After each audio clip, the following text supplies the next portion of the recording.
Hey, IMT StormTrack 3 meteorologist Sara Knox is joining us now, and I know right before the show she's been busy working on graphics. There's a lot to focus on today. What are we expecting? Yeah, so you can already feel it stepping outside. It's warm outside. The wind's coming on in from the south. You might even feel it a little bit.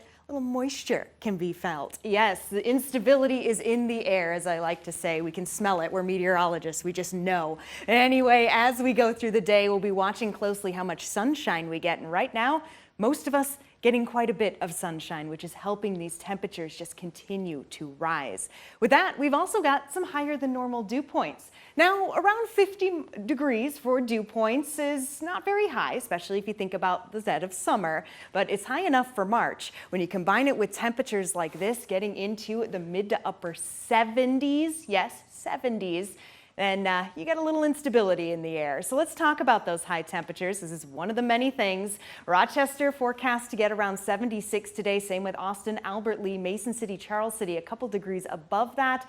That is record-breaking territory, my friends. Record tying for Mason City, but look at that. It shatters Austin's record, completely flips the numbers around, as well as Rochester and Albert Lee. Okay, so that's one thing we're keeping an eye on. Now, of course, that instability I mentioned, the storms. Let's talk about that. Satellite and radar is trying to bring a few clouds our way. Most of that cloud cover can be found a little further to the northwest right now, which again means the sun is heating us up, adding fuel to the fire just to make things even more tricky. We've got that spin, the low pressure system responsible for bringing the storms our way, already starting to see them flare up further to the south, is also pushing in Gulf moisture and is increasing winds. So warmth winds, a red flag warning across our North Iowa counties, which means fire weather is possible. If something burns, it can get out of control very quickly thanks to how dry the brush is, as well as these strong winds.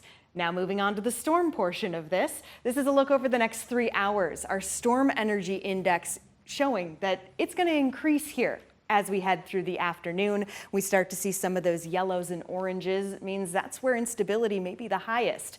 So let's time out this showers and storms. Starting here around 6 p.m., we start to see maybe a few sprinkles here or there, the very beginnings of it all. Right at the lower portion of our area, we see a little bit of these cells begin to pop up. 7, 8 p.m., 9 p.m., more widespread activity. 10 p.m., the same can be said. 11 to midnight. So that is how long we're seeing this, with the severe weather risk still for many of us in level 2 territory.